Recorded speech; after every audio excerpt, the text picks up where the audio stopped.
Boa tarde a todos. Boa tarde. Boa tarde. De início, tal qual venho reiterando no limiar das sessões, Ok. Obrigada. eu conclamo a todos os advogados e partes que venham se conciliar. É o fim maior da justiça do trabalho, a conciliação. É bem preferível a decisão conciliada a uma decisão imposta. Bem o sabe o doutor Edson Usa Gutier, que abrilhantou esse tribunal por anos a reio, e desde que as varas do trabalho estão chamadas Junta de Conciliação e Julgamento, não Junta de Julgamento e Conciliação. Por que eu concito isso? Porque o acordo, a pessoa já sabe o valor, não tem eventual embargo, é só sobre aquele valor, não tem como. Foi 2 horas vezes, 3 horas vezes, tudo. E a prova, raríssimas vezes, retratam a real verdade. E por isso insisto que há verdade real e a verdade processual. Várias e várias testemunhas, muitas vezes, não tem a memória, na hora falha daquele lapso, que é comum a todos, esquecer, por exemplo, o AB do senhor 37024, formado em 1966, na Universidade Católica, Colégio do Milton Cardoso. Né? Verdade. Então, eu falo que a conciliação é a melhor coisa que tem. Então, para tanto, já está vizinhando a Assembleia da Conciliação, e eu peço a todos os advogados aqui presentes, partes, que divulguem, que alardeiem esse espírito que a Justiça do Trabalho está conclamando a todos. E digo que, sem receio de ser enfadonho, que lá no gabinete tem surtido muito efeito. A doutora Denise também já surtiu, já anunciou. Muito, né? muito. Então, eu não vou todo limiar da sessão, eu vou exortar a todos nesse sentido. Sobretudo agora que as vizinhas recesso, mais um mês de paralisação de trabalho, começar tudo, tem barros, isso, aquilo. A conciliação é super rápida. E, dando sequência, mais uma vez, escusando pela repetição, determina a retirada de pauta do processo 10.401, 78/2016, em razão do incidente de uniformização de jurisprudência atinente ao tema cadastro de reserva, de relatoria do eminente desembargadora Denise Alves Horta, bem assim o processo 10.563/57, de relatoria 2016, de relatoria da desembargadora Paula Oliveira Cantelli, a pedido, PJE, e do processo físico de número 2624/2011, 091, número 8 da pauta de processos físicos, de relatoria da eminente desembargadora Maria Lúcia Cardoso, pedido da relatora para apreciar pedido que noticie recuperação judicial. Havendo quórum legal, invoca a proteção divina, declara aberta a sessão ordinária da 4ª turma deste egresso do tribunal relativa ao dia 11 de outubro de 2016. Lida e aprovada a ata da sessão anterior, sem ressalvas, proclamo o resultado unânime dos votos atinentes aos embaixos da declaração, tanto aqueles derivados dos processos físicos, tanto aqueles oriundos do PJE. Quem os tiver, por favor, entregar. Dando sequência ao pregão na forma regimental, observância e sustentação oral à distância.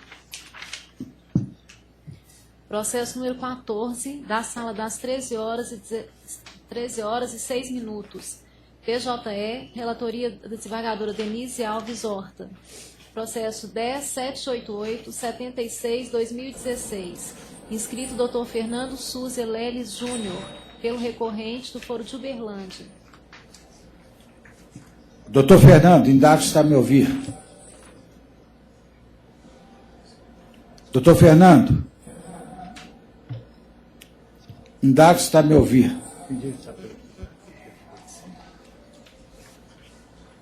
Uberlândia? Doutor? Uberlândia? Uberlândia, o advogado ainda não chegou, eu sou o servidor Marcos Antônio.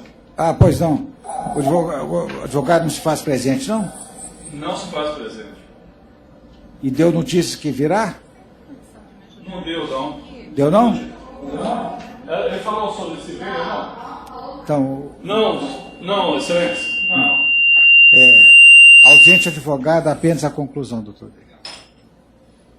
Pois não, presidente.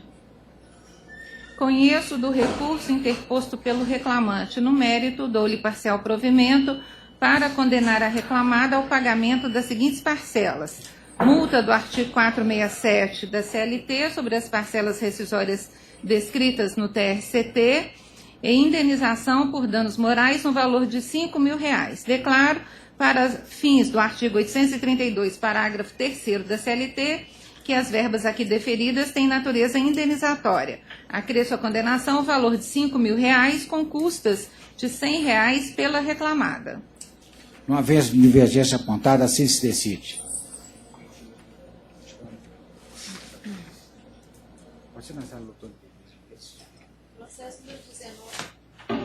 Processo número 19, da sala das 13h06.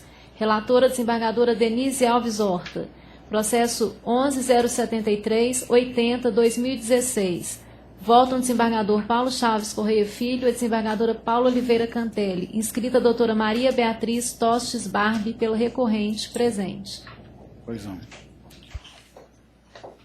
Boa tarde, doutora. Doutora Denise, apenas a conclusão, por gentileza.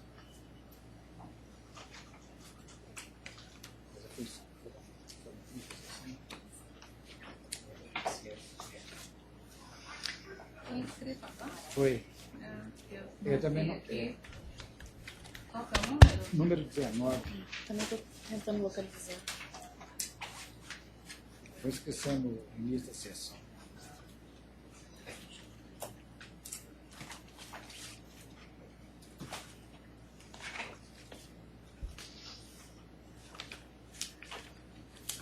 Bem, eu conheço do recurso interposto pela reclamada e, no mérito, nego provimento e mantenho a decisão recorrida por seus próprios e jurídicos fundamentos. Tem direito de fazer uso da palavra, doutora? Nós, julgadores, a reclamada ela foi condenada para pagar 1 hora de intervalo de refeição e descanso. No entanto, era um trabalho externo que o reclamante desenvolvia. Então, não tinha fiscalização. E outra coisa, eles não tinham, tanto ele era ajudante de distribuição, tinha um motorista que trabalhavam os dois juntos, eles não tinham horário para chegar na empresa. Se eles chegassem mais tarde, eles receberiam hora extra, quer dizer, não justifica que eles deixassem de fazer o horário de intervalo sob a alegação de que não teriam tempo, porque a rota tinha muitas entregas, tinham muitos clientes para atender. Então, eu clamo pela... e outra coisa, a testemunha, ela tem uma reclamação com o mesmo pedido. Então, ela tem interesse, ela tinha interesse no resultado positivo. Foi a testemunha que o ilustre juiz Acó tomou como base o depoimento dela para o resultado. Então, eu clamo que seja dado provimento ao recurso interposto pela reclamada. Eu vou falar com o relatora.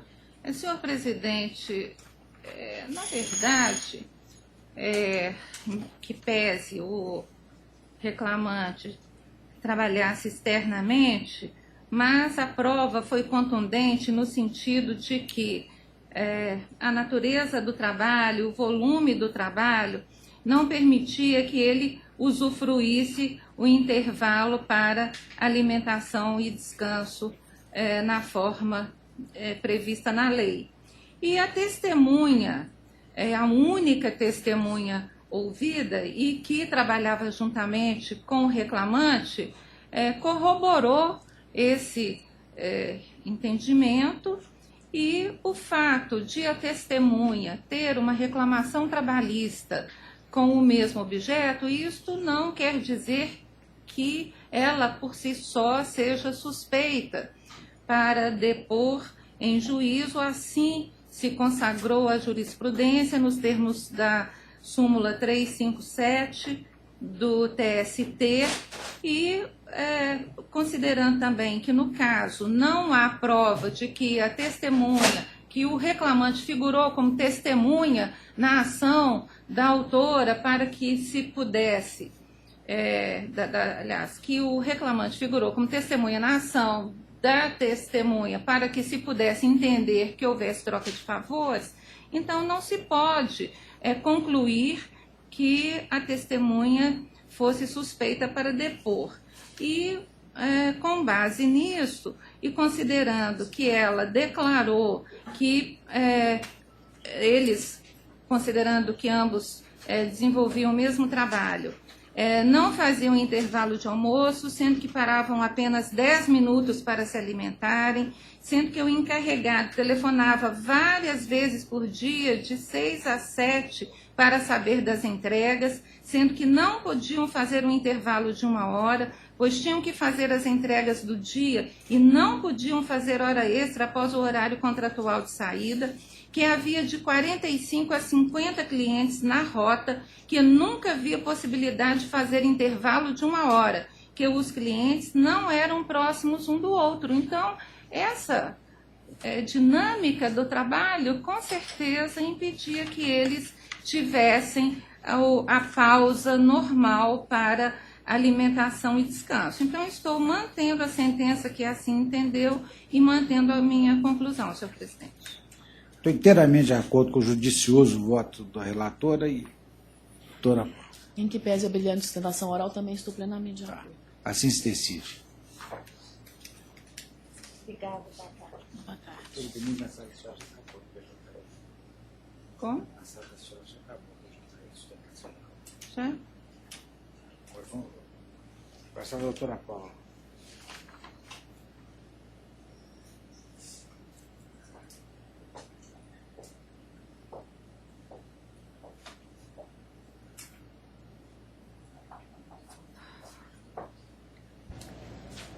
Processo número 8, da sala das 13 horas e 16 minutos, relatoria da desembargadora Paula Oliveira Cantelli. Processo 11.159.45/2016. Voto a desembargadora Maria Lúcia Cardoso de Magalhães e desembargadora Denise Alves Horta. Escrito Dr. Marden Drummond Viana, pelo recorrente, presente. Doutora Paula, apenas uma conclusão, por gentileza. Conheço o recurso ordinário do autor e, no mérito, dou-lhe provimento parcial para condenar a ré no pagamento das horas extras excedentes a 40ª hora semanal, com base na jornada de trabalho informada na inicial, das 9 às 19h15, de segunda a sexta, com 1 hora de intervalo para descanso e refeição, e aos sábados de 8 às 13, com 15 minutos de refeição, de intervalo.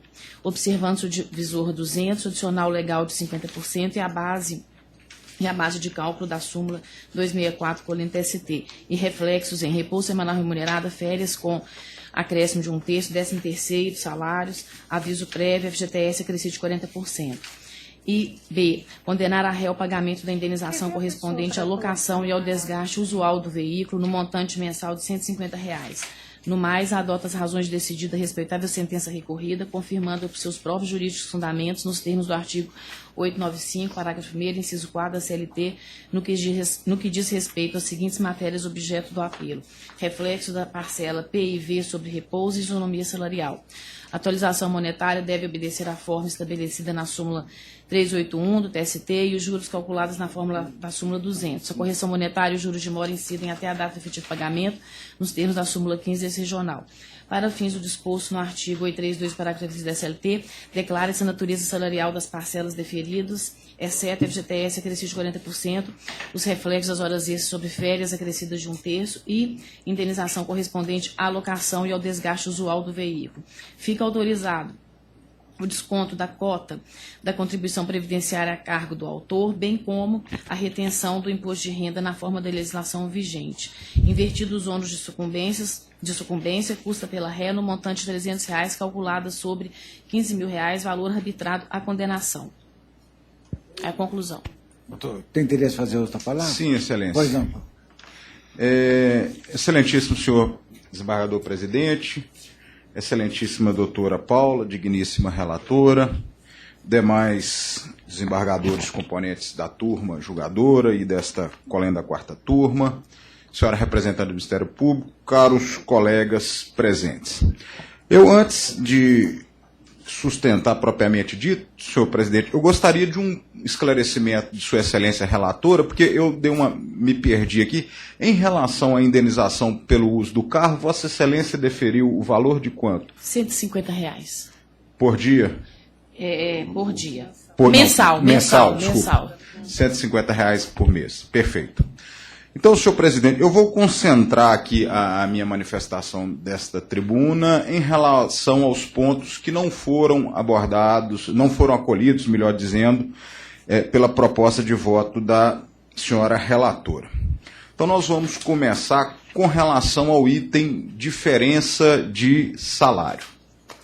Vossas excelências, ao analisarem os autos, vão perceber que essa reclamada, ela adotava a política de pagar aos vendedores o salário fixo de R$ 1.108 mais comissões.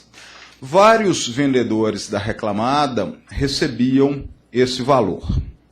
Ocorre que havia, melhor dizendo, na reclamada, outros vendedores que realizavam exatamente as mesmas tarefas, todos ocupantes do cargo de vendedor externo, atendendo ao mesmo público, à mesma clientela, vendendo todos para pessoa física e para pessoa jurídica, com as mesmas metas, atuando todos na mesma região, que recebiam salário fixo diferente.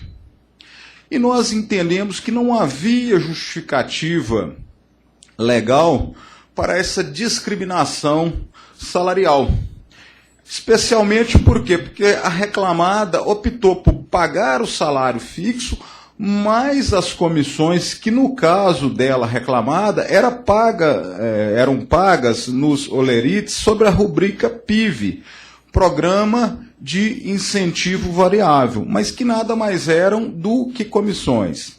Então, se a reclamada pagava salário fixo mais comissão, a eventual diferenciação de produtividade era afeta à comissão PIV e não poderia ser afeta ao salário fixo. Isso por uma opção da reclamada de proceder dessa forma, pagar salário fixo mais comissão, porque é a comissão que é variável de acordo com o desempenho de cada vendedor. Ainda que assim não fosse, excelências, na realidade, a reclamada não comprovou nesses autos de forma convincente, robusta, de que houvesse diferenciação na produtividade desses dois, do reclamante e do paradigma. Isso por quê? Porque apenas o que aconteceu nos autos em relação a essa questão de diferenciação de produtividade foi uma menção isolada da testemunha trazida aos autos pela reclamada e que falou, a produtividade do outro fulano lá era maior. Mas essa testemunha, primeiro, ela não era nem da mesma equipe do reclamante. E venhamos e convenhamos, afirmar acerca de produtividade através de depoimento pessoal me parece muito difícil, no mínimo muito difícil, porque não é um dado que, via de regra, é de domínio da prova testemunhal.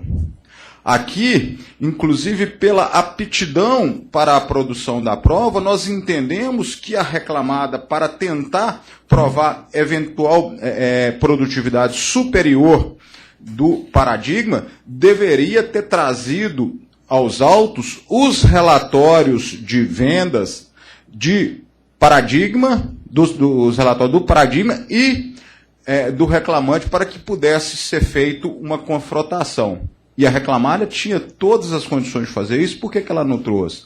Porque ela sabia que essa prova lhe seria desfavorável. Então, eu penso que se satisfazer com a palavra solta dessa testemunha, que na realidade não reunia condições para mencionar a respeito de produtividade do reclamante, não me parece assim acertado, especialmente se Vossas Excelências perceberem que o depoimento prestado por essa testemunha da reclamada foi um depoimento deverasmente tendencioso, conforme, acredito eu, que Vossas Excelências concluíram quando analisaram as informações prestadas por essa testemunha em relação às questões atinentes às horas extras. Vossas Excelências, penso eu, devem ter percebido assim, uma nítida vontade dessa testemunha de contribuir, de ajudar a reclamada. Ela, inclusive, chegou ao ponto de entrar em contradição em relação à existência ou não existência de rotas. Depois, quando foi confrontada a respeito, saiu pela tangente, falando, não, mas rota, eu falei que não tinha rota, mas eu queria dizer que rota era o próprio vendedor que fazia. Então, se trata realmente de uma testemunha tendenciosa.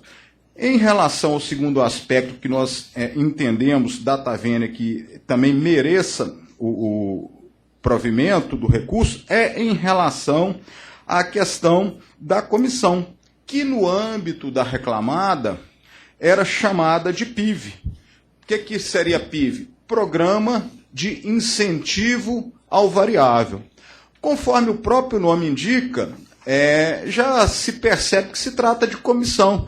Era um programa que foi instituído pela reclamada para fazer pagamento das comissões, condicionada ao desempenho de cada vendedor, conforme isso, inclusive, Excelências, está documentado nos autos,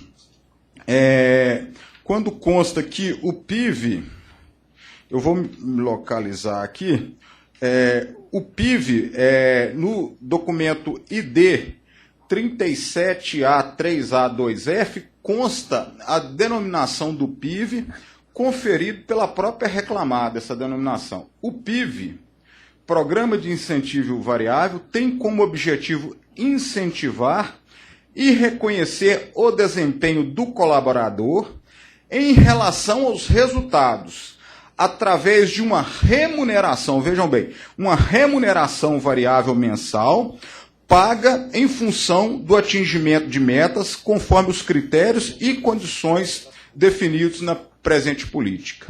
Traduzindo, esse PIV nada mais remunerava do que o número de vendas que os vendedores realizavam lá mensalmente. É óbvio que, no caso aqui dos autos, em alguns meses, o reclamante não recebeu esse PIV. Por quê? Porque ele não atingiu aquela meta mínima para o recebimento do PIV. Agora, tivesse ele, em todos os meses do contrato de trabalho, atingindo essa meta mínima, receberia esse PIV, que nada mais é do que a comissão.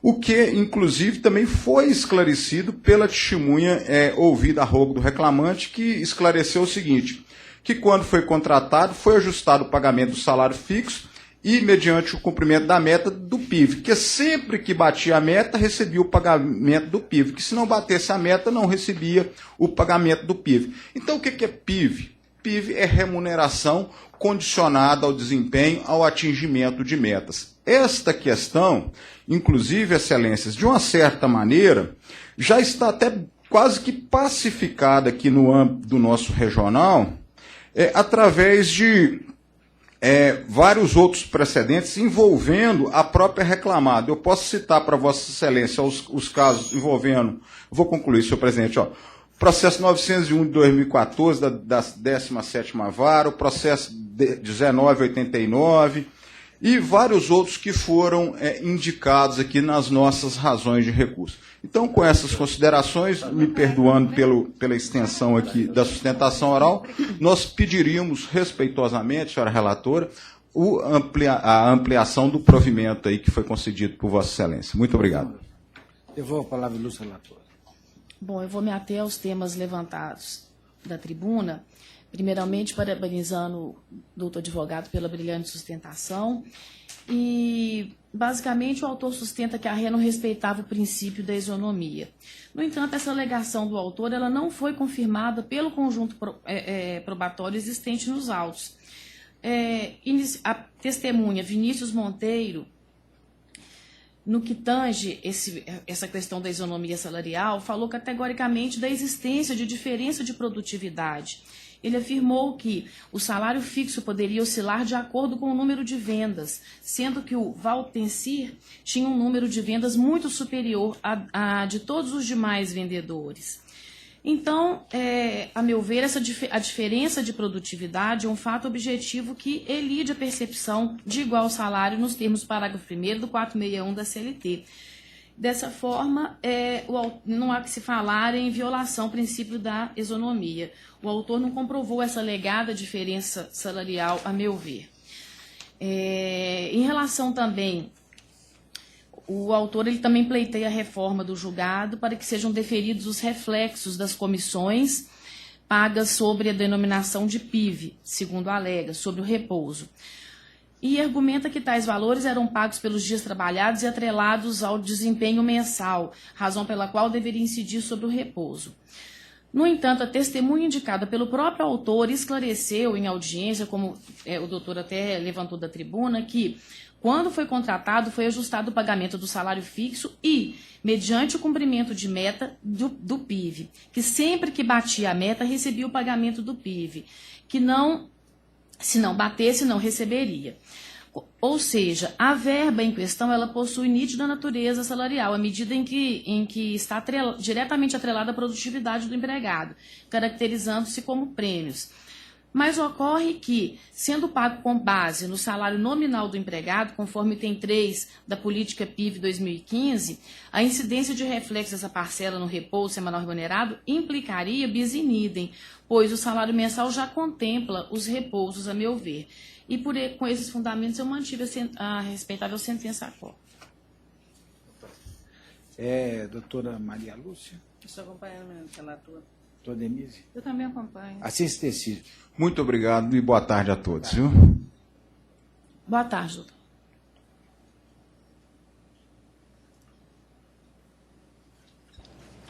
Processo número 3, da sala das 13h16, de relatoria da desembargadora Paula Oliveira Cantelli. Processo 10.154.70/2016. Votam a desembargadora Maria Lúcia Cardoso de Magalhães e a desembargadora Denise Alves Horta. Inscrito o Dr. Jesus Adair Gonçalves, pelo recorrente, presente. Boa tarde, doutora. Doutora Paula, apenas a conclusão. Conheço os recursos ordinários das partes, no mérito do parcial provimento ao recurso da ré para excluir da condenação o pagamento do 13º do ano de 2015 e nego o provimento ao recurso adesivo da autora. No mais, adota as razões de decidir da respeitável sentença recorrida, confirmando por seus próprios jurídicos fundamentos, nos termos do artigo 895, parágrafo 1º, inciso 4 da CLT, no que diz respeito às seguintes matérias suscitadas nos apelos das partes.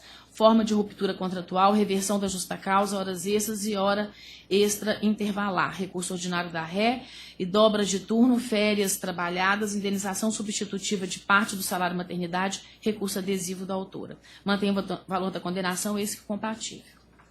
Tá, doutor, tem interesse em fazer uso da palavra? Gostaria, sim. Pois não. Uma boa tarde a todos, Boa componentes tarde. da mesa e seus demais. Eu gostaria de rebater apenas uma questão aqui, porque é o seguinte, nós verificamos aí, está constando no processo, que desde de fevereiro de 2015, a autora já vinha se cometendo aquelas faltas injustificáveis. No exemplo de fevereiro, ela teve 11 faltas, março, 9 faltas, junho, mais 7 faltas. Quando ela saiu de licença, ela saiu de licença no dia 4, ela já tinha 27 faltas. Ao terminar a licença maternidade, ela deveria retornar ao trabalho no dia 2/12. Essa não se fez presente. O que a empresa fez? Convidou, mandou chamá-lo e ela não veio. Aí, passado alguns dias mais, a empresa mandou um telegrama, mandou o segundo, e esses 2 telegramas foram recebidos pela mesma, no dia 27/12. Não, foi 27/12, foi interposto mais o segundo telegrama, dia 29 ela mesma recebeu. Imaginamos aqui, já tinha 26 dias de falta depois de ter terminado a sua licença maternidade. A empresa ainda fez mais uma, convocando a ela. Só que ela não veio procurar a justiça, interpôs uma ação de rescisão indireta no dia 31/12, ou seja, faltava um dia para terminar, ela interpôs essa ação de rescisão indireta. Quando já passado poucos dias, a empresa entrou no dia 6 com a consignação em pagamento, declarando a sua justa causa em razão da desídio. No dia da audiência dela, que ela interpôs a ação, ela desistiu da ação. Olha, então perdeu-se o objeto da ação. Passado poucos dias que ela fez a desistência, ela interpôs essa ação, modificou o princípio que ela estava rebatendo da rescisão indireta, foi um dos itens que ela pediu, mas pedindo a reversão da justa causa aplicada. Olha, se a empresa teve todo o cuidado de administrar essa situação, precisando da autora, e ela não veio, entendemos sim que seria aí a justa causa, sem dúvida, foi bem aplicada.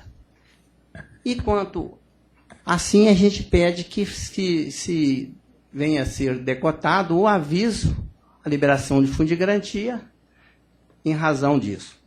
E o outro ponto é com relação às horas extras. A reclamada juntou os controles de ponto que ela tinha e ainda fez prova oral com relação à intrajornada e o fim da jornada.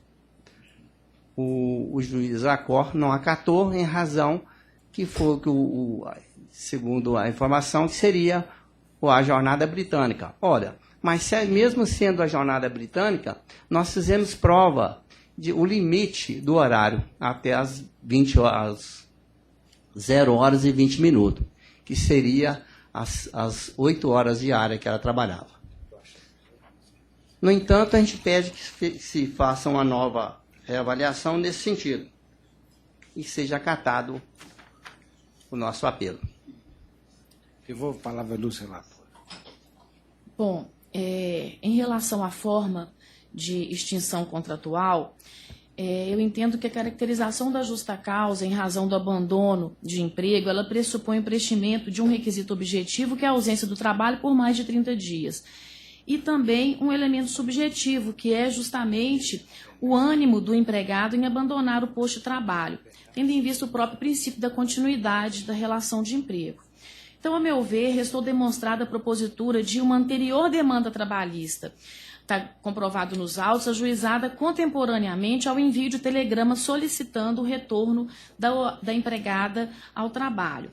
Assim, eu entendo que restou afastar desse requisito subjetivo, não se comprovando o ânimo de abandono, uma vez que a lei faculta ao empregado, ao ajuizar o pleito de rescisão indireta, afastar-se da prestação de serviços.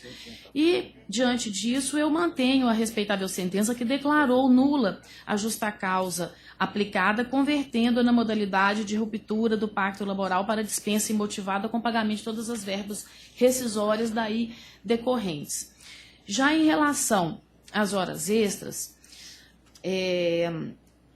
embora não tenha havido impugnação tempestiva aos cartões de ponto, não se pode tê-los como representativo dos reais horários de trabalho, já que incide na espécie a súmula 338 do TST, presumindo-se então verdadeira a jornada declinada na inicial. Os cartões são britânicos.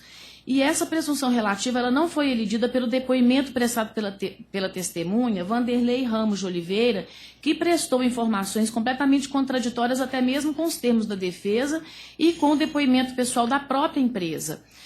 Então não deve ser considerado valor probante, a meu ver, a esse depoimento. Bom, diante desse conjunto da prova oral e documental colhidos aí no feito, levam à convicção de que o autor trabalhou cumprindo uma jornada de trabalho de 6 à meia-noite e 50, com uma folga semanal sem gozar de intervalo entre a jornada. E razão pela qual eu mantenho as horas extras deferidas na sentença, na respeitável sentença. Indago se há divergência, doutora Maria Lúcia, doutora Denise. Assistecista. Teve divergência? Não teve? Não houve. Ok. Obrigado, uma boa tarde. Obrigada, doutor. Boa tarde. Esse aqui. Foi Richard. Tem mais, doutora Paula? Hã? A senhora já não tem mais, não? Não. Agora na sala?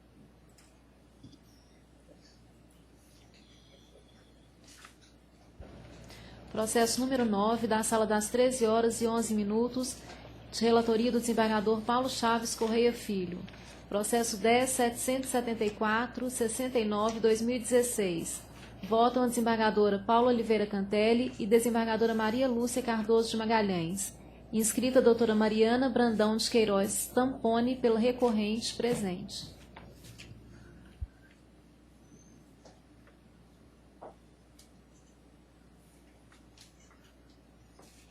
Boa tarde, doutora. Boa tarde. Permito minha conclusão aqui, estou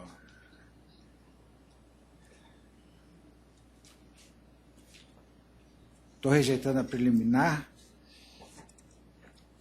suscitada em contra-razões pelo reclamante e conheço o recurso interposto no mérito do parcial provimento ao apelo, apenas para excluir da condenação o pagamento de multa por embargos de declaração protelatórios. Mantém o valor da condenação porque é ainda compatível. Boa tarde, desembargadores, Ministério Público. O ponto principal desse processo é a respeito da prescrição que foi aplicada aos lucros cessantes. Né? Da forma como essa prescrição foi entendida, acabou por gerar uma condenação muito grande pela empresa.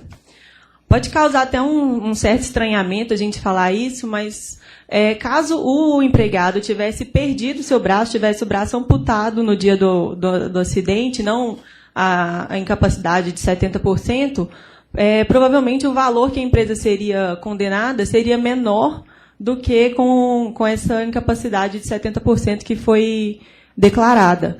Porque a forma como foi entendida a prescrição para os lucros cessantes foi diversa da forma como foi entendida para os danos morais. Uma entendeu que a prescrição seria da data da ocorrência do acidente e a outra a prescrição desde a ciência da lesão. Então, esse é o nosso ponto principal do apelo. E como é sabidamente reconhecido, o mercado das editoras passa por um momento de muita crise, porque tem caído o número de publicações impressas, E a condenação da forma como foi feita, em valor tão elevado, vai praticamente decretar o fechamento das portas da editora, que vai ter que, né, provavelmente despedir outros funcionários. Então, o meu segundo inconformismo é no tocante ao valor da condenação. Né, o terceiro seria quanto à decotação da multa que já foi deferida. Isso. Pois não. No que tange à prescrição, apesar de existir divergências, a emenda da propositura de voto já estratifica o entendimento. Prescrição, acidentes de trabalho, doença profissional, danos morais e materiais.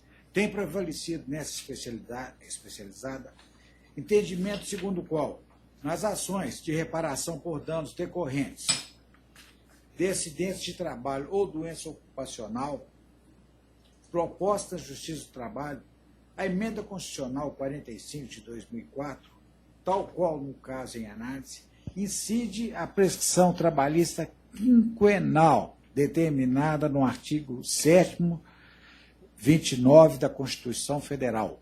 A hipótese é explicada pelo fato de as indenizações por danos morais, materiais e estéticos decorrentes de acidente profissional possuírem efeitos conexos ao contrato de trabalho, submetendo-se, portanto, à prescrição trabalhista. A emenda já estratifica e, por isso, eu estou rejeitando. No que tange ao valor fixado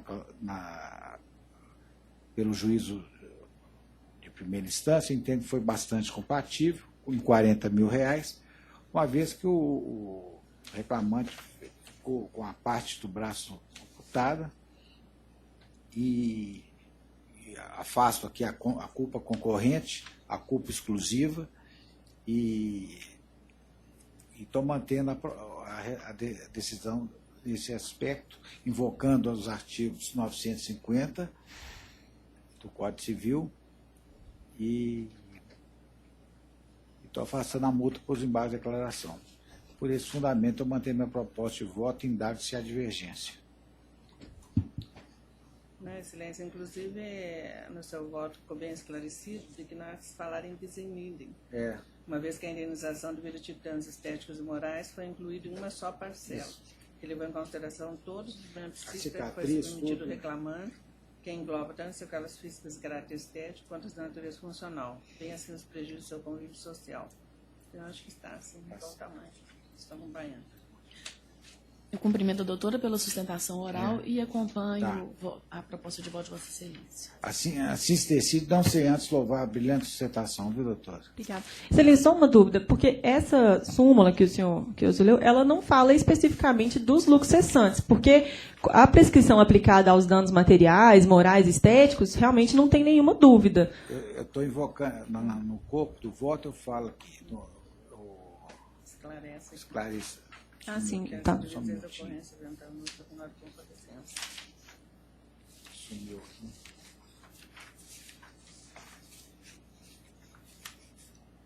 Sumiu. Hein? Está voltando aqui.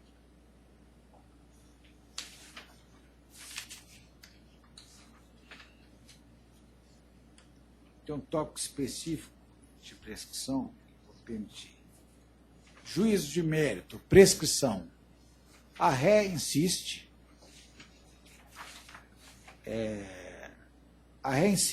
no reconhecimento da prescrição relativa ao pedido de pagamento por danos morais e estéticos decorrentes do acidente de trabalho.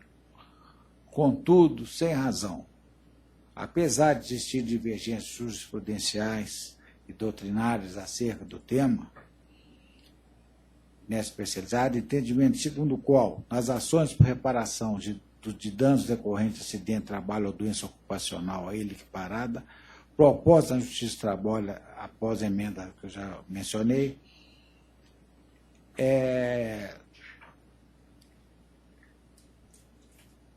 incide a prescrição trabalhista quinquenal determinado pelo artigo 7 da Constituição Federal, respeitados os dois usos do fim do contrato.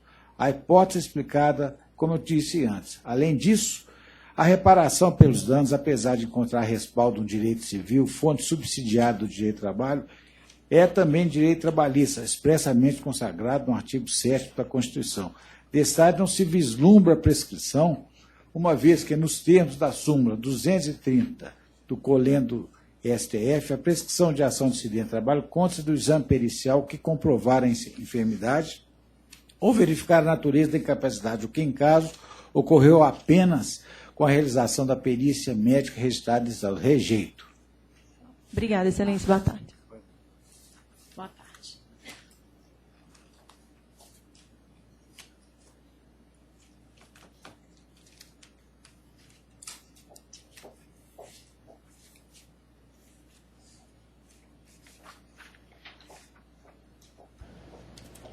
Processo número 17, da Sala das 13 horas e 11 minutos, relatoria do desembargador Paulo Chaves Correia Filho. Processo 12.734.96/2014. Votam a desembargadora Paula Oliveira Cantelli e desembargadora Maria Lúcia Cardoso de Magalhães. Inscrita a doutora Isabela Pinheiro Fiorato, pelo recorrido, presente. É o 17 da pauta? É. Boa tarde, doutor. O senhor está inscrito pela recorrida? Eu estou conhecendo o recurso ordinário interposto pelo reclamante, rejeita a preliminar de nulidade processual arguída e no mérito negro do provimento. Indago se quer fazer uso da palavra. Não. Indago se há divergência? Já, Corte. Assim se decide.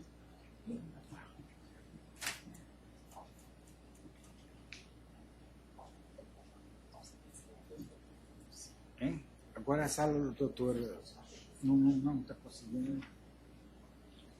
Até agora nada? Agora a doutora Maria Lúcia não está.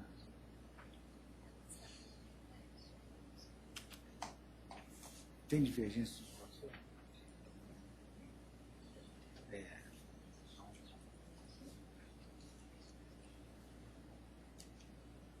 Tem discussão? Tem divergência?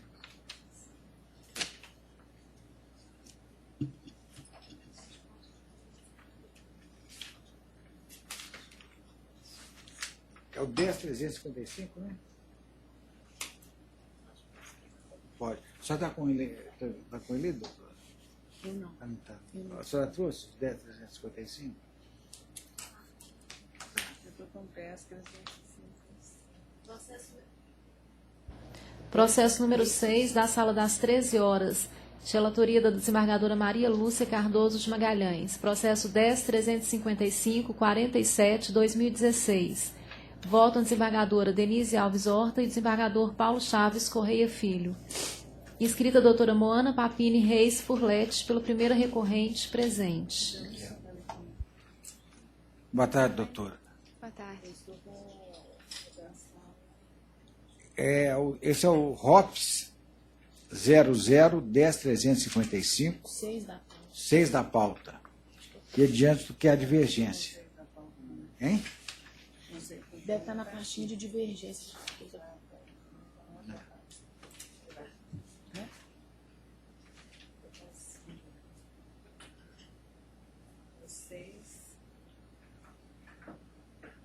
É o 10.355? Isso. É.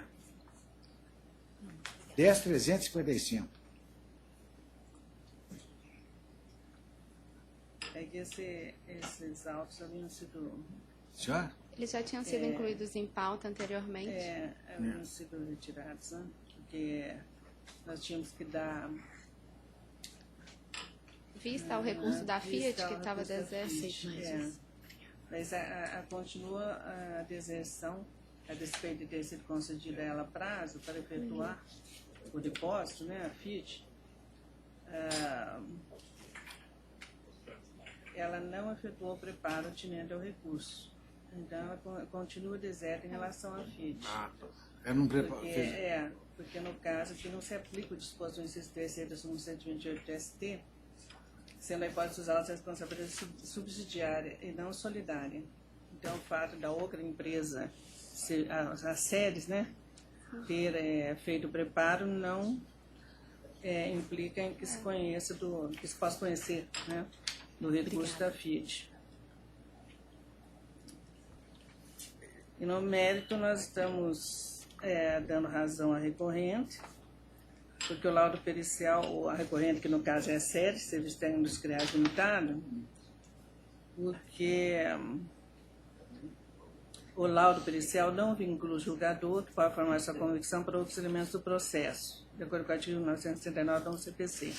E, em caso contrário que asseverou o perito, a prova da entrega de EPI ao obreiro, inclusive óculos de proteção e creme protetivo, o que se vê expresso nos documentos ID 2BC 19A5, inclusive com a assinatura do reclamante e data de recebimento.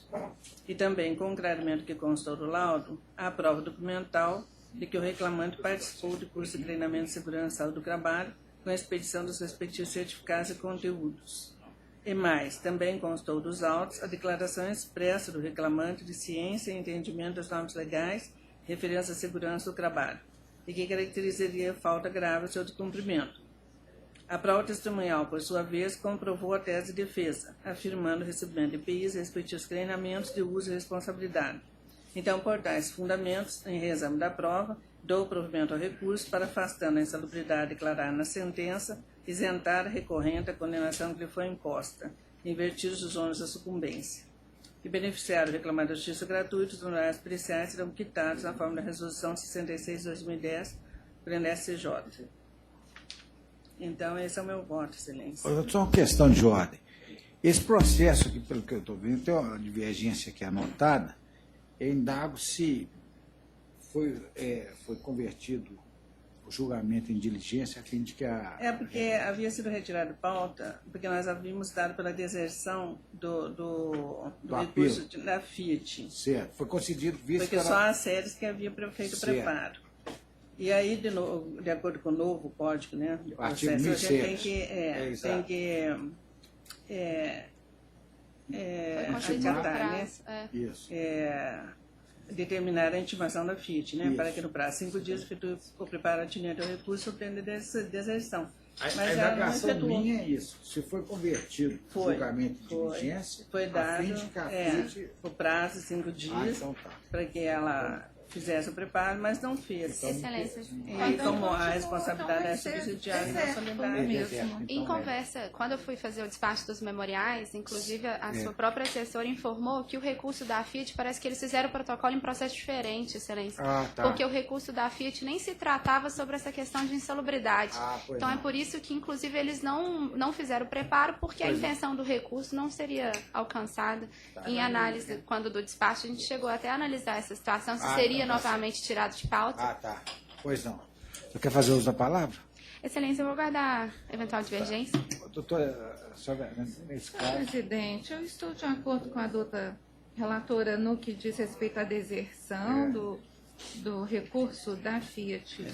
No mérito, quanto ao adicional de insalubridade, eu estou divergindo, eu estou negando provimento ao apelo, mantendo a sentença e entendo que deve prevalecer o aferido pelo laudo pericial, que inclusive informou que da análise das fichas de entrega dos EPIs não foi verificado o fornecimento de óculos de segurança aprovado para proteção do trabalhador contra o agente químico e, portanto, eu entendo que a prova testemunhal ela não suplanta a aferição pericial no aspecto, então eu estou negando o provimento e mantendo a sentença que deferiu o adicional de insalubridade. Nós estamos mantendo o nosso voto, até pedimos para Edicado Lopes. Aí foi, inclusive, alegado nos autos que ele havia empregado a substância tiner, né, para limpeza de pincéis. Então, nos surgiu a dúvida se naquele período em que ele trabalhou com o tiner, ele teria que fazer jus, adicionar a insalubridade. Nós pedimos que xerocasse as peças, né, de sentença, recurso, e há uma vasta prova documental a respeito de que ele havia recebido os óculos, os EPIs, proteção, os EPIs, né? E a proteção facial, e inclusive declarações dadas por ele que havia participado de cursos a respeito desses EPIs. Então, não foi só baseado na prova testemunhal da reclamada que nós entendemos que não fazia justiça à insalubridade, mas em razão de toda a documentação carreada aos autos. Então, data máxima vem, acompanha a eminente relatora. Fico vencida, presidente. Você já...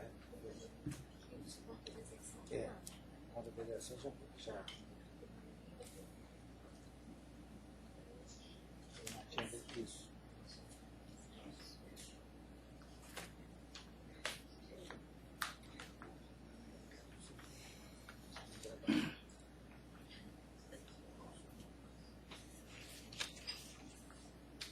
Assim se decide, doutora. Muito obrigada, boa tarde. Doutora Maria Lúcia. Processo número 2, da Sala das 13 horas, relatoria da desembargadora Maria Lúcia Cardoso de Magalhães. Processo 177-26/2016. Votam a desembargadora Denise Alves Horta e o desembargador Paulo Chaves Correia Filho. Está presente a doutora Glenda Berta Azevedo Duarte apenas para assistir. Apenas a conclusão, doutora. É o 1077. 1077. Eu estou conhecendo o recurso no mérito de provimento parcial para excluir da condenação o pagamento da multa de 2% sobre o valor da causa em favor da reclamada. Não havendo divergência, assim se decide. Acabou. Uma vez encerrada a sustentação oral dos... Eu me inscrevi, o meu processo ainda não foi chamado por a desembargadora Denise PJF?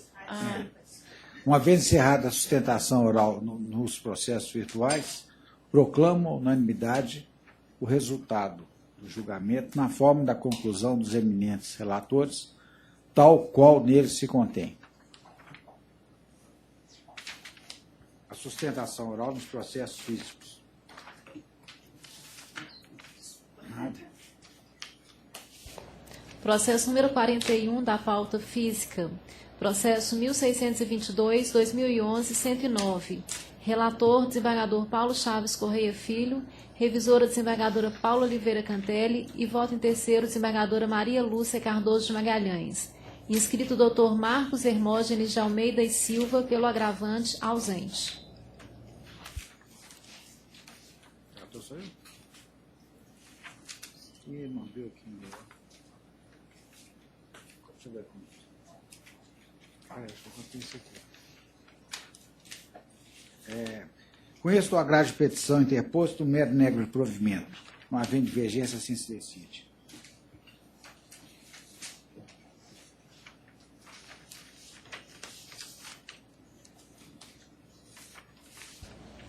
Processo número 11 da pauta de processos físicos, 143/2011-098.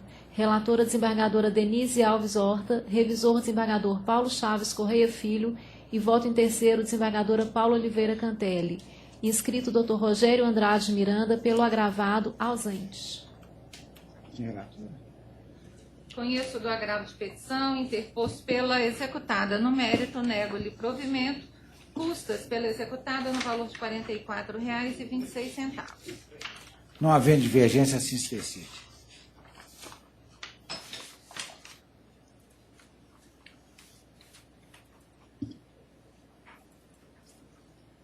Processo número 4 da pauta de físicos, 1824/2011-004. Relatora, desembargadora Maria Lúcia Cardoso de Magalhães. Revisora, desembargadora Denise Alves Horta. Voto em terceiro, desembargador Paulo Chaves Correia Filho. Inscrito Dr. Edson Antônio Fiuza Gautier, pelo segundo recorrente. Presente. Boa tarde, doutora. Doutora Maria Lúcia, apenas a conclusão, por favor. Estou conhecendo os recursos ordinários e no mérito negando os provimentos. Doutor Edson, com a palavra. Bom, obrigado. Senhor desembargador presidente, senhoras desembargadoras, senhora procuradora, senhoras secretárias. Senhor presidente, quanto à pretensão recursal do autor, que Sua Excelência, a doutora desembargadora, negou o provimento ao seu recurso, espera que o egrégio colegiado, que essa proposta de voto seja citada pelo aqui regional. Agora, quanto à pretensão recursal da empresa, o que se discute, senhor presidente, apesar de respeitáveis entendimentos em contrário, é o problema da insalubridade, decorrente da vibração. Aqui, a perícia capturou 0,58%, ou seja, esse índice está situado na chamada Zona B. Aqui, muito que a empresa tem discutido, as empresas, senhor presidente, é que na chamada Zona B, até às vezes em outra Zona C, não há evidência ou apontamento objetivamente de qualquer dano que possa causar ao empregado. Não há, senhor presidente. Nenhuma perícia apontou até o momento que nós temos verificado em várias perícias qualquer dano que possa ser causado. Mas, ainda que assim não se entenda, senhor presidente, nós fizemos um trabalho levando-se em conta o quê? A NR8, ela não trouxe, da portaria 3214, por sua vez, que não é lei, não trouxe nenhum parâmetro para identificar os limites de tolerância. A chamada ISO 2631, ela também é franciscana e silente a respeito. Ela não diz nada. Ela não diz nada. E do mesmo jeito que se diz que a recente portaria 1297, quando ela capturou e fixou aqueles índices, senhor presidente, egrégio colegiado, se houvesse doença, ela seria a mesma antes da portaria e depois, porque ela fixou 1.1. Então, não é também nesse 0,58 ou 0 até 1.1, essa portaria não capturou nada que pudesse comprometer a saúde do trabalhador. Nada. Então, é o que se diz, se houvesse algum dano causado em nível inferior a esse 1.1, aqui também seria ocorrido. Não há, excelência, não há. Aqui a empresa tem insistido, senhor presidente, também, pedindo vênias, suas excelências, pela paciência, também aqui a súmula 448 do Supremo Tribunal Federal, que diz que não basta a constatação da insalubridade por meio de laudo pericial para que o empregado tenha direito ao respectivo adicional, sendo necessária a classificação da atividade insalubre na relação oficial pelo Ministério do Trabalho. Essa súmula, aliás, é do TST. A 460, que é do Supremo Tribunal Federal, que diz, para efeito do adicional de insalubridade, a perícia judicial em reclamação trabalhista não dispensa o enquadramento da atividade entre as insalubres, que é ato de competência do Ministério do Trabalho. Então, nós temos visto muito isso, que não há, o Ministério do Trabalho até hoje não enquadrou como risco. E nessa Zona C, o que existe é potencialidade de risco.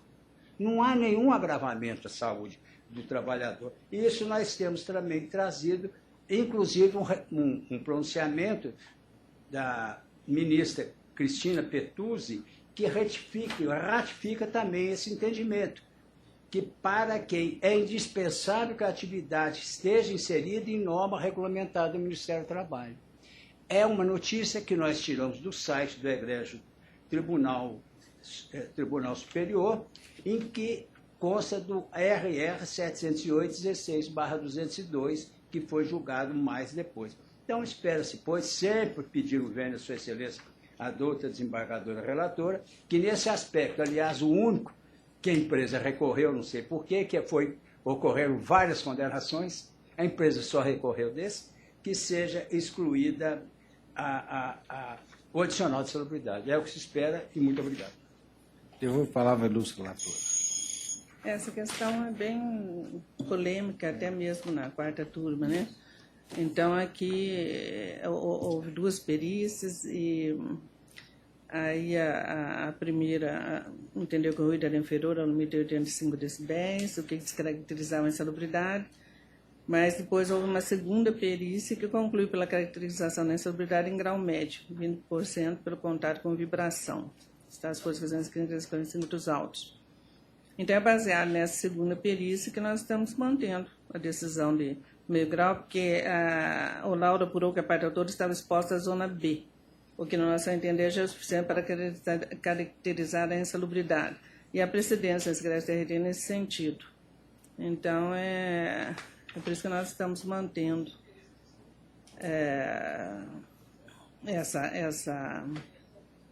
esse direito à insalubridade pelo agente vibração. E prevaleceu esse laudo pericial, né, realizado nos autos, que os resultados perimetriosos, análise dos métodos adotado e da marca modelo de equipamentos utilizados para cada um dos peritos.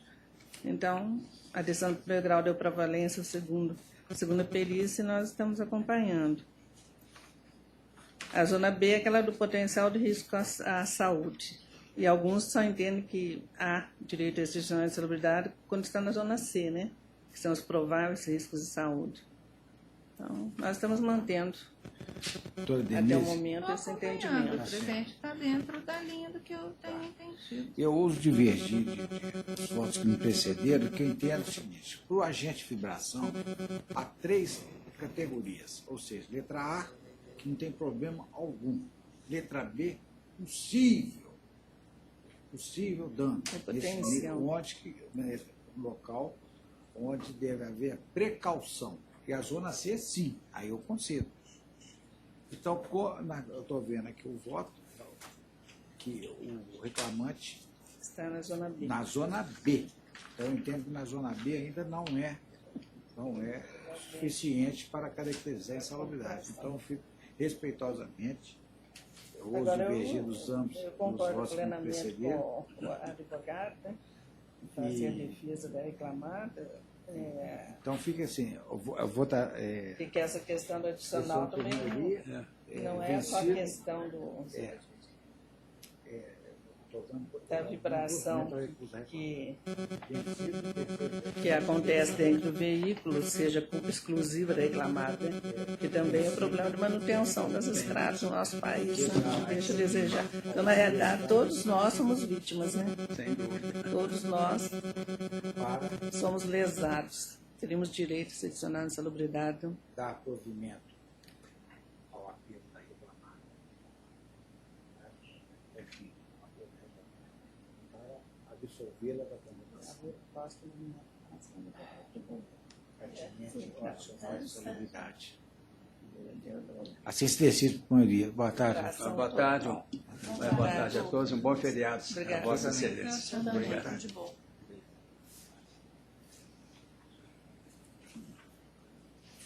Ainda mais uma. Tem aqui da doutora Denise, né? Mais Doutora Denise. Processo número 29 da pauta de físicos, 1865, 2014-019. Relatora desembargadora Denise Alves Horta, revisor desembargador Paulo Chaves Correia Filho e voto em terceiro desembargadora Paula Oliveira Cantelli. Inscrita doutora Simone Marconi Rodrigues Cruz DK pelo recorrido. Presente. Boa tarde. Número 29, boa tarde.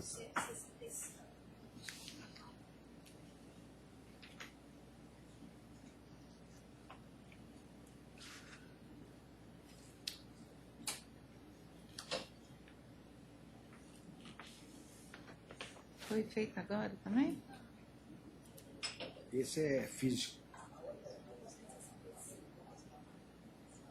29. Tudo bem. Bem, Fez a conclusão. Né? Conheço do recurso interposto pela reclamante no mérito, nego-lhe provimento. Quer fazer outra palavra? Não, muito obrigada. Não havendo divergência, assim se decide. Obrigada, boa boa tarde.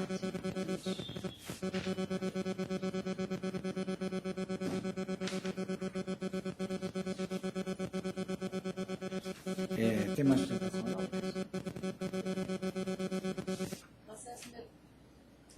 Processo número 32 da pauta de físico, inscrição feita no início da sessão. É o 2183-2014-013.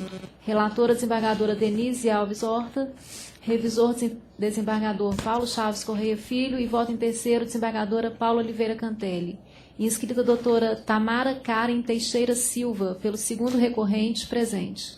32. Boa tarde, doutor. Boa tarde. Doutora Denise, apenas a conclusão, por gentileza. Conheço dos recursos interpostos pelas partes. No mérito, nego provimento ao do reclamante e dou provimento parcial ao da reclamada para declarar a vigência do primeiro contrato de trabalho a partir de 22/3/1994, o que determino seja observado para anotação da CTPS do obreiro, e também para excluir da condenação a determinação relativa à utilização do IPCAE como fator de correção monetária dos débitos trabalhistas, devendo ser observado o disposto no artigo 39 da Lei 8.177/91, que indica a TRD acumulada como índice de correção aplicável aos débitos trabalhistas de qualquer natureza. Faz uso da palavra, doutora. Boa tarde a todos. Trata-se de ação trabalhista proposta pelo reclamante médico, em que pleiteia a nulidade dos contratos de prestação de serviços que tiveram vigência, o último, mais precisamente, durante aproximados 14 anos. Então, nós temos aqui um reclamante, pessoa altamente instruída, um médico, que anuiu com as condições dos contratos de prestação de serviço firmados e apenas depois do seu fim pleiteia o reconhecimento de vínculo empregatício. A sentença declarou a nulidade e reconheceu o vínculo, considerando que o objeto do contrato de prestação de serviço poderia ser confundido com o objeto social da reclamada. Nesse ponto é importante esclarecer que a reclamada, a Associação Mário Pena, tem como objeto social os recursos, o investimento de recursos para o combate ao câncer. Então, trata-se de um hospital, na verdade, de uma mantenedora de 2 hospitais, que possui como foco a atividade oncológica, médico-oncológica. O segundo ponto considerado pela sentença foi a jornada, sendo que o reclamante estava submetido a uma jornada mínima diária de 4 horas. É importante esclarecer que essa jornada ela foi imposta pela portaria do Ministério da Saúde, que criou e determinou que todos os hospitais tenham a Comissão de Controle de Infecção Hospitalar. Comissão essa importantíssima em se tratando de instituições hospitalares que prestam serviços à saúde. É importante frisar nesse ponto, quanto à jornada, que o reclamante poderia cumpri-la de forma totalmente livre, sendo que ele mesmo confessou em depoimento pessoal que não registrava ponto e que nunca fora advertido. Além disso, o próprio reclamante também confessou que nos momentos em que precisou se ausentar, apenas avisava ao diretor. Apenas avisava. Eu quero frisar essa palavra. Além disso, a respeitosa sentença também considerou que o reclamante entregava resultados à diretoria. Ora, nobres julgadores, eu quero dizer o seguinte, é comum, totalmente natural em contrato de prestação de serviço, que a prestação de serviço seja entregue de forma a demonstrar o cumprimento do objeto do contrato. Então, o reclamante, entregando resultados à diretoria, não estava subordinado a esta. Estava apenas dando satisfações acerca do serviço para o qual fora contratado. Também foi considerado que a Comissão de Controle de Infecção Hospitalar ocupava local muito próximo na estrutura organizacional da empresa à diretoria. Eu também quero frisar que esta é uma imposição da portaria do Ministério da Saúde. Então, sendo de alta importância o controle de infecção nesse tipo de estabelecimento, é comum que esteja associado, mas não subordinado.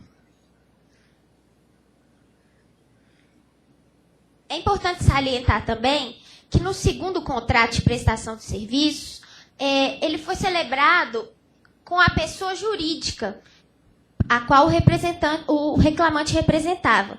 Essa pessoa jurídica, diferentemente do que consta nos autos, ela não foi criada por imposição da reclamada. Inclusive, nos dias de hoje, ela encontra-se ativa.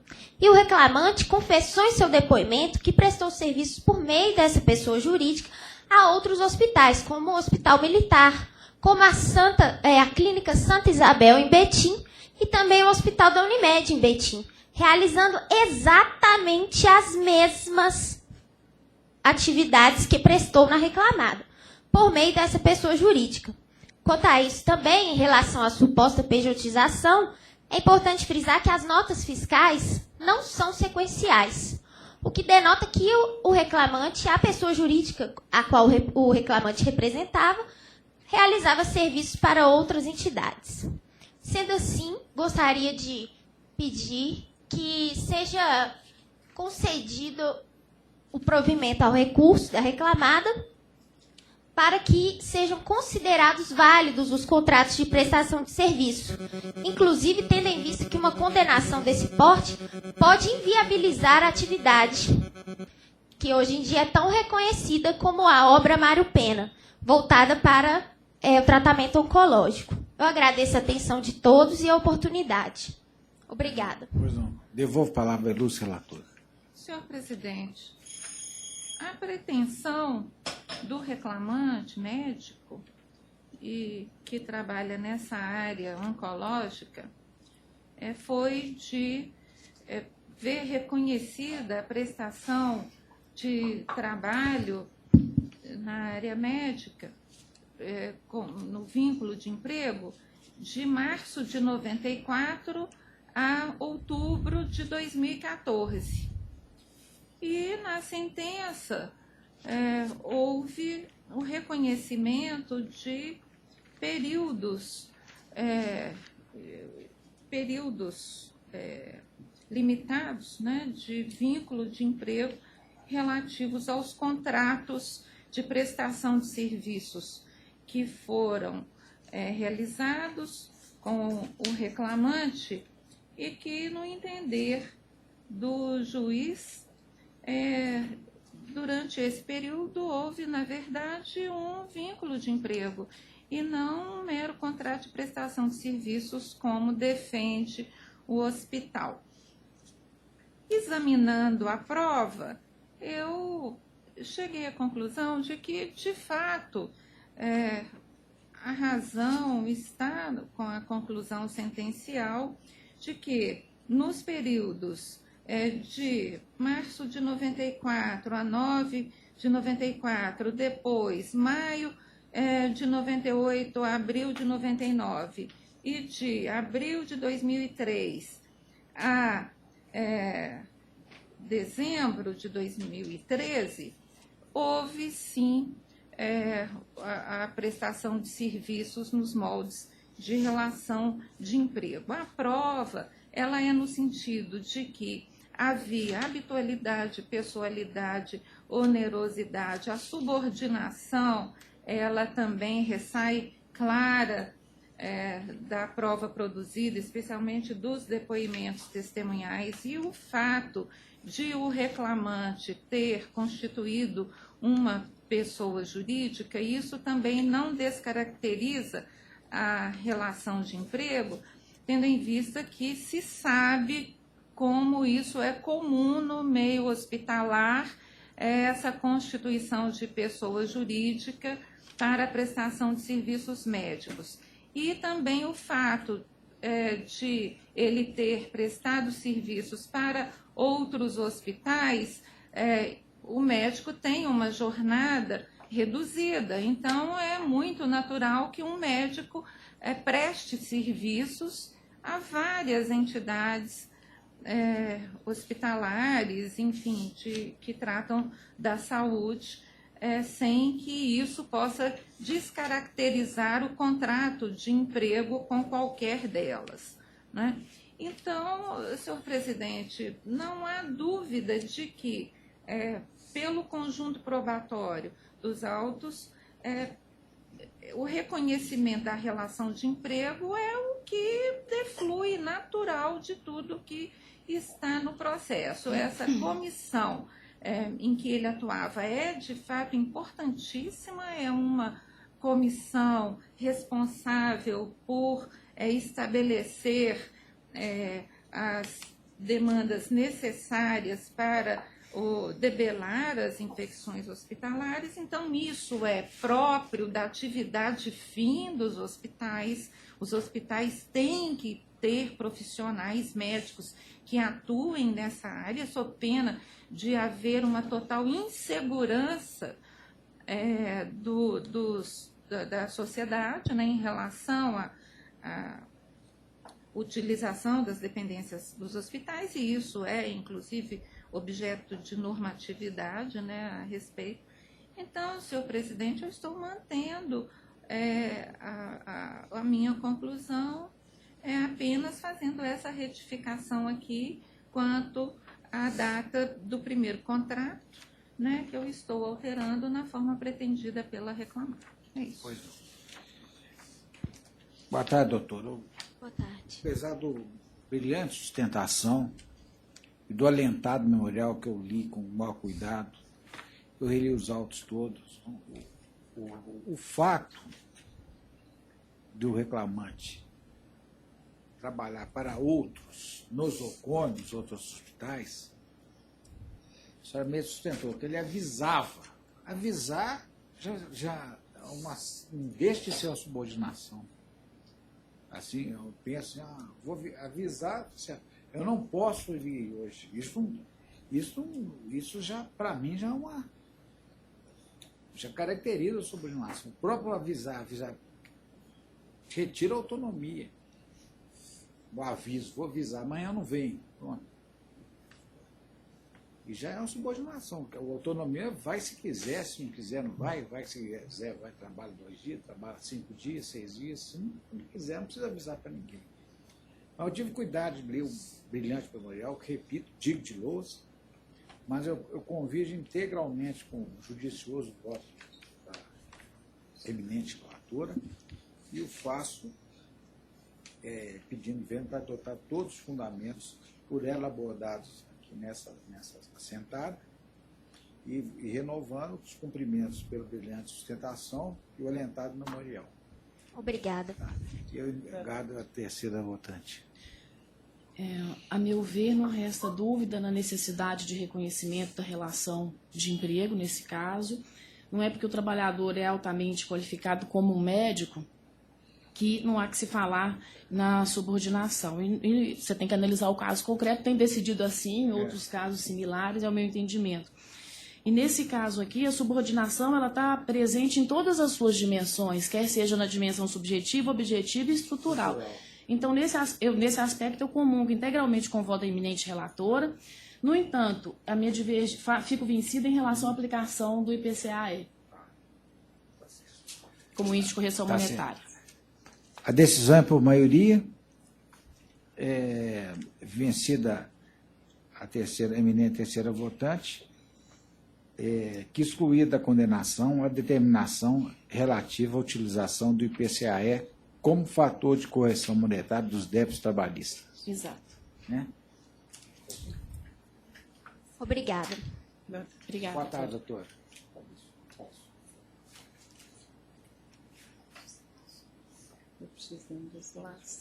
Uma vez encerrada as sustentações orais atinentes aos processos físicos, naqueles nos quais não há divergência, proclama a unanimidade o resultado do julgamento na forma da conclusão dos eminentes relatores, tal qual nele se contém. Não sei se é um hospital. Agora passar a pegar.